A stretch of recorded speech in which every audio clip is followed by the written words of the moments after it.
السلام علیکم ورحمۃ اللہ وبرکاتہ۔ وعلیکم السلام ورحمۃ اللہ وبرکاتہ۔ صفائیاں ہو رہی ہیں؟ اللہ کے بندو دیکھو رات کے کتنے بجے؟ اس وقت مدینہ منورہ میں 12:30 بجنے والے رات کے۔ وہ فضان سنت میں لکھا ہے کہ رات کو جھاڑو دینے سے تنگ دستی آتی ہے۔ کوئی تنگ دستی نہیں ہوتی، کوئی پریشانی نہیں ہوتی، مضبوط ایمان والے بنے۔ صفائی جس وقت بھی کی جائے باعث برکت ہے۔ اور رات ہو یا دن، خصوصاً کپڑے سے مطلب گھر میں جھاڑو دینے سے تنگ دستی آتی ہے۔ یہ بالکل غلط ہے، یہ توہم پرستی ہے۔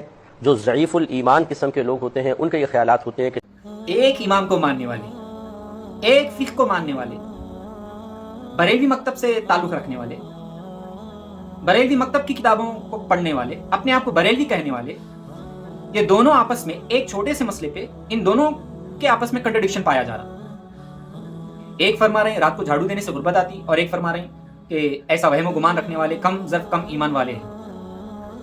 تو پہلے آپ آپس میں فیصلہ کر لیں کہ کیا صحیح ہے اور کیا غلط، پھر بعد میں اس کو عوام میں پیش کریں۔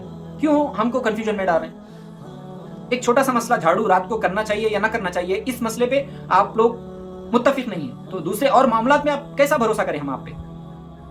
اسی لیے جب تک ہم قرآن و حدیث کو فالو نہیں کریں گے تو ہم اسی طریقے کی ذلیل و رسوائی ہم کو جھیلنا پڑے گا۔ میں شکر ادا کرتا ہوں اللہ کا کہ آج سوشل میڈیا کے ذریعے، کیمرے کے ذریعے یہ باتیں ہمارے سامنے آ رہی ہیں، ورنہ وہی گمراہی میں رہتے، فلاں یہ فرمائے، ہماری فلاں یہ فرمائے، انہوں فرمائے انہوں فرمائے، چھوڑو اللہ کا کلام کیا کہتا ہے اور حضور صلی اللہ علیہ وسلم کی حدیثیں کیا کہتی ہے یہ بتائیے۔ جب تک ہم قرآن و حدیث کو فالو نہیں کریں گے، جب تک ہم قرآن و حدیث سے علم اخذ نہیں کریں گے، تب تک ہم ایسے ہی در بدر بھٹکتے رہیں گے کہ اے بندے جس چیز کا تجھے علم نہ ہو اس کے پیچھے نہ پڑ، کہ کان آنکھ دل ان سب کی ضرور باز پرس ہوگی۔ اس بات کا پتہ ہی نہیں ہے، نہ قرآن و حدیث میں ملتا ہے کہ رات کو جھاڑو دینے سے غربت آتی، جھاڑو دینے سے غربت آتی بول کے علل اعلان کہہ رہے ہیں۔ اسی لیے اللہ تعالیٰ اپنے کلام میں ارشاد فرما رہا کہ یا ایھا الذین آمنوا اطیعوا اللہ واطیعوا الرسول، کہ اے ایمان والو اللہ کی اطاعت کرو اور اس کے رسول کی اطاعت کرو۔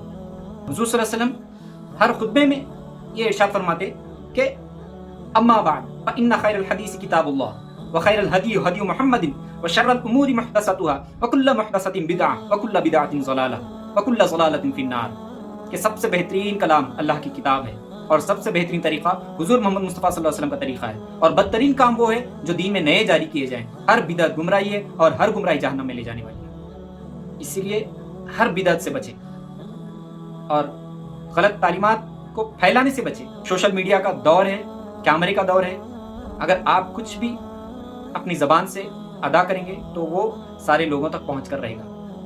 اگر آپ صحیح فرمائیں تو ٹھیک ہے، اگر آپ غلط فرماتے ہیں تو پھر آپ کو اس کا ازالہ کرنا بہت مشکل ہو جائے گا۔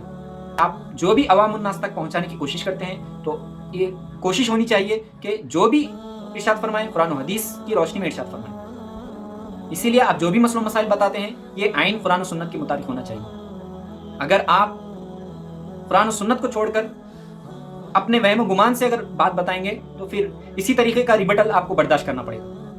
اس لیے اللہ سے دعا ہے کہ اے اللہ ہم سب کو قرآن و سنت کو پڑھنے، جاننے، سمجھنے اور اس پہ عمل کرنے کی توفیق عطا فرما۔ اللہ ہم سب کو اہدنا الصراط المستقیم پر چلا۔ آمین۔ السلام علیکم۔